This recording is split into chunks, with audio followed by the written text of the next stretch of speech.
Salut, c'est Maxime de Dailyshoes Insights. Dans cette vidéo, je te montre comment copier-coller un commit ou plusieurs commits depuis une branche vers une autre sur un projet. L'idée donc ça va être de reporter soit des correctifs qui auraient été faits sur une version donnée vers une autre version, soit simplement des fonctionnalités qu'on souhaite retransposer depuis une branche vers une autre. Attention, si tu souhaites reporter un commit depuis un projet vers un autre, le cherry picking ne sera pas forcément la solution adaptée. En général, on va plutôt utiliser des choses comme le format patch, mais tout ça fera l'objet d'un autre épisode.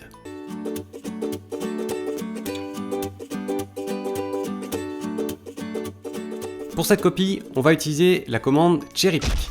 Cette commande donc elle va faire ce copier-coller pour nous et elle va préserver l'intégralité des métadonnées du commit, c'est-à-dire qu'elle va préserver le nom, l'auteur et l'horodatage ainsi que le message du commit et son contenu. La seule chose qui viendra changer, c'est le nom du committeur, à savoir notre identité. La procédure pour utiliser cherry pick est très simple. En premier lieu, il va falloir donc se placer sur la branche qui va recevoir l'évolution, donc qui va recevoir la copie des commits. Donc admettons que par exemple nous ayons une branche V1 qui ait reçu une ou plusieurs évolutions ou correctifs et qu'on souhaite ce report sur une branche V2, on va donc se placer sur la branche V2. Et ensuite, la deuxième opération va être donc de lancer la commande cherry pick, donc avec un guide cherry pick et ensuite le ou les identifiants des commits qu'on souhaite reporter. On n'est pas limité en nombre de commits à reporter en une seule fois avec le cherry pick, mais en pratique, on aura plutôt tendance à reporter un commit à la fois. Pour ce qui est des options, je vous recommande très fortement l'emploi de l'option "-x qui, comme son nom ne l'indique pas, permet de renseigner dans le message du commit l'information de sa provenance. C'est-à-dire qu'au niveau de l'historique, on n'a aucun moyen d'avoir une traçabilité sur la provenance du commit. On n'a pas de, si vous voulez, de barre ou de branche visuelle qui va s'afficher, et c'est tant mieux parce que sinon ça viendrait fortement polluer notre graphe d'historique. Par contre, du coup, avec cette information, on va pouvoir éventuellement filtrer sur les messages en regardant ceux qui ont été cherry pickés. Cette ligne, elle ressemble à quoi ? Eh bien, c'est une ligne automatique qui va être intégrée, qui va dire, entre parenthèses, cherry picked from et l'identifiant complet du commit depuis lequel on a fait du coup cette copie. Le cherry pick d'un commit, au même titre qu'une fusion, peut nous amener des conflits. C'est-à-dire qu'on va appliquer un contenu par-dessus des contenus qui auront peut-être été modifiés également. Et donc à ce moment-là, on aura une procédure qui s'apparentera à ce qu'on a lors d'une fusion. C'est-à-dire qu'on va être placé en premier lieu dans une situation intermédiaire, au milieu du cherry pick, nous demandant donc d'arbitrer les conflits. On gère donc cet arbitrage, on ajoute nos modifications validées au stage, et ensuite on pourra demander à cherry pick de continuer son opération pour soit passer à l'étape suivante, soit terminer le travail.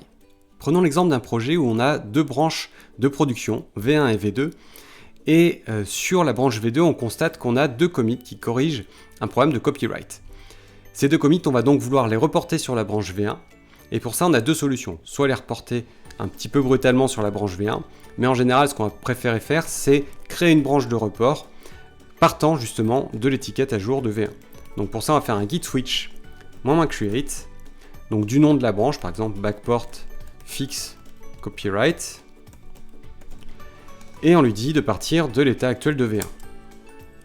Donc là on se retrouve sur cette branche et on n'a plus qu'à lancer notre cherry pick. Donc je vais lancer les opérations en deux fois. Donc je vais faire un git cherry pick -x de la première des références, à savoir ici donc le FAC63BB, donc je prends le plus vieux pour éviter toute régression. Celui-ci s'applique sans problème. Il me reste le deuxième à appliquer. Donc je vais reprendre la commande ici avec le -x. Et le deuxième ici, on voit que j'ai un conflit. Et donc Git m'informe des problématiques. Il me dit que je peux faire un git cherry pick -continue quand j'aurai corrigé le conflit. Sinon, je peux skipper le commit qui est en train d'être appliqué ou simplement annuler complètement l'application du cherry pick en faisant un git cherry pick -abort. Donc en général, ici, on va vouloir faire un git status pour analyser un peu plus la situation. On remarque qu'on a un git status qui est contextuel donc, au problème de cherry picking. Il me redonne les informations donc, sur le skip, le abort et le fichier donc, qui est en conflit. Ici, il n'y en a qu'un seul. Donc là, je n'ai plus qu'à lancer donc, soit mon merge tool, soit mon arbitrage. Donc ici, je vais le faire avec VI pour aller assez vite. Je vais réaliser mon arbitrage ici.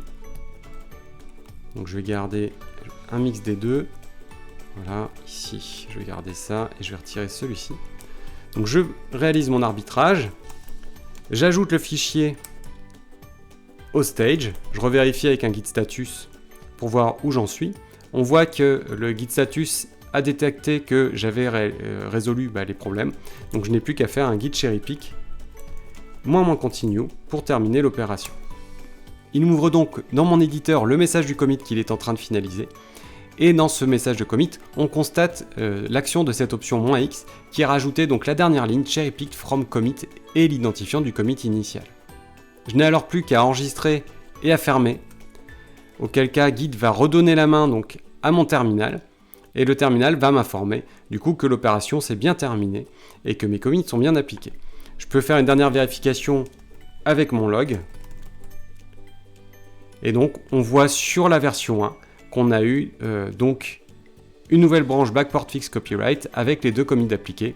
Je peux désormais donc aller sur ma branche V1 et éventuellement donc demander une fusion ou faire la fusion à la main. Donc ici je vais le faire à la main avec donc la fusion du backport. Une dernière vérification et on voit bien que V1 est à jour avec la branche et les reports qui ont été réalisés correctement. Voilà pour le cherry picking. On voit que c'est quand même très simple et très efficace à l'utilisation. Ça permet donc quand même de transposer très rapidement des commits d'un endroit à un autre, ou du code en tout cas d'un endroit à un autre. Par contre, ça implique une chose qui est que on doit avoir des commits relativement atomiques, donc avec qui représentent des ensembles assez cohérents pour éviter déjà d'une part de reporter des choses qui n'auraient rien à voir, ou simplement d'avoir des oublis. Si on a fait plusieurs commits par exemple pour corriger une problématique, si on reporte que certains des commits, on n'aura peut-être pas l'intégralité du report attendu. Si vous avez des questions, n'hésitez pas à me les mettre en commentaire. Et puis si vous avez bien aimé cette vidéo, n'hésitez pas à mettre un pouce et à en parler autour de vous. Je vous dis à très bientôt pour une prochaine vidéo. Si tu veux aller plus loin, on donne de super formations. Et si tu aimes ce qu'on fait, pense à liker et n'oublie pas de t'abonner.